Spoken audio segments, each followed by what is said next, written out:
तर मग लगेच व्हिडिओला सुरुवात करू. मित्रांनो, इथे 1 वीकचं चार्ट पॅटर्न लावलंय आणि तुम्ही पाहू शकता या वीक मध्ये सुद्धा आपल्याला एक कमजोर कॅन्डल पाहायला मिळालेली आहे. मागच्या वीक मध्ये सुद्धा आपल्याला ही कमजोर कॅन्डल होती, फक्त तेवढं होतं ती ग्रीन होती, तिला खालून रिजेक्शन आलं होतं आणि वरती जाऊन क्लोज केलं. या वीक मध्ये वरतून रिजेक्शन आलं आणि खाली जाऊन क्लोज केलं. याच्यावरनं काय समजतं, मार्केट एक रेंज बाउंड आहे आणि ती रेंज आपण गेले 3-4 वीक पासून देतो. ती रेंज कोणती आहे कधी तुम्ही पाहिलं तर ती या प्रकारची एक रेंज आपल्याला इथे पाहायला मिळते आहे. 25,750 ते 26,300 ही रेंज आपल्याला कंटिन्यू इथे पाहायला मिळते. मित्रांनो, रेंज बाउंड का मार्केट आहे मित्रांनो, कारण कोणतंही मोठं डायरेक्शन कोणत्याही साईडला मिळत नाहीये. पुढच्या मंथ पासून म्हणजे नवीन वर्षापासून आपल्याला एक डायरेक्शन पाहायला मिळेल. का मिळेल, कारण बजेट आहे आपला फेब्रुवारी महिन्यात. याच्या रिगार्डिंग न्यूज फ्लो होणं चालू होईल की गव्हर्नमेंट ह्या सेक्टरवर हा विचार करतंय, त्या सेक्टरवर तो विचार करतंय. पॉझिटिव्ह निगेटिव्ह मार्केटमध्ये ना मोमेंटम आपल्याला इथे पाहायला मिळणार आहे. तर हे 2-3 दिवस पण तुम्ही असं समजू नका इयर क्लोज होते तोपर्यंत की काही मोठी मोमेंटम तुम्हाला इथे पाहायला मिळेल. फक्त मंथ एंडला तुम्हाला एक मोठी मोमेंटम पाहायला मिळू शकते, कारण मंथ एंड आहे, हाफ क्वार्टर एंड आहे, इयर एंड आहे.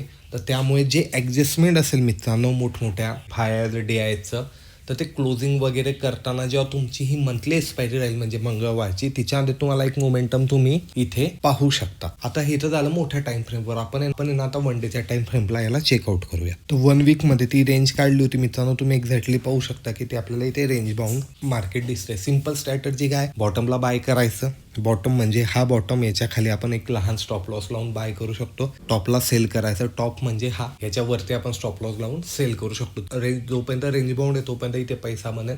जेव्हाही रेंजला ब्रेक करेल तर आपल्याला इथे रिव्हर्सल ट्रेड मारायचा आहे की तो आपल्याला मोठ्या प्रमाणात इथे प्रॉफिट देणार आहे.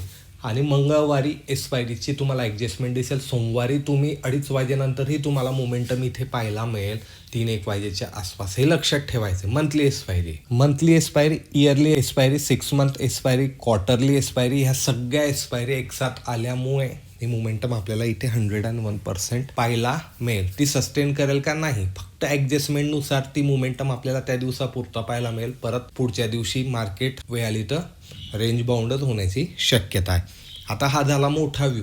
आता आपण 15 मिनिटाच्या चार्टवर जाऊन ना इंट्राडेच्या लेवल इथे काढून घेऊयात. आता इंट्राडेच्या लेवल काढण्यासाठी आपल्याला काय करायचं, सर्वात पहिले शुक्रवारी जिथे सपोर्ट घेतला तो एक सपोर्ट आपल्यासाठी फर्स्ट सपोर्ट सारखा काम करेल. त्यालाही कधी ब्रेक केलं तर नेक्स्ट सपोर्ट आपल्यासाठी हा आहे. यालाही कधी मार्केट ब्रेक करताना आपल्याला दिसलं मित्रांनो, थर्ड सपोर्ट आपल्यासाठी हा आहे. आणि याच्याही कधी खाली मार्केट आलं तर लास्ट सपोर्ट आपल्यासाठी या ठिकाणी हा आहे मित्रांनो. आता हे सपोर्ट आणि रेजिस्टन्स लेवल ऑलमोस्ट कॉमनच आहे मित्रांनो. थोडे फार बदलत आहे कारण मार्केट रेंज बाउंड असल्या कारणाने. वरती गेलं तर कुठे मार्केट पहिला पॉज घेईल. फर्स्ट पॉज इथे घेऊ शकतो मित्रांनो. हे एक रेजिस्टन्स आहे आणि यालाही कधी ब्रेक केलं तर इथे आपल्याला एक रेजिस्टन्स घेताना मार्केट दिसू पुढचं रेजिस्टन्स काढण्यासाठी आपल्याला थोडंसं मागे जावं लागेल. आणि मागे गेल्यानंतर आपल्याला ही एक लेवल दिसते. ही एक लेवल आहे की तिथून मार्केट परत थोडं आपल्याला रिव्हर्सल येताना दिसू शकतं. आता तुम्हाला सिंपल काय करायचं मित्रांनो, ह्या लेवल चार्टवर लावायचे आहे. चार्टवर लावल्याशिवाय तुम्हाला लेवलची ॲक्युरेसी इथे समजणार नाही. चार्टवर लावा. लेवल कशा प्रकारे परफॉर्मन्स करताय हे तुम्हाला लावल्याशिवाय समजणार नाही. काही नवीन शिकायला मिळालं असेल, काही नवीन समजलं असेल, काही तुमचा प्रश्न असेल तर नक्की कमेंटमध्ये विचारा मित्रांनो. मी भेटेल पुढच्या व्हिडिओमध्ये. धन्यवाद.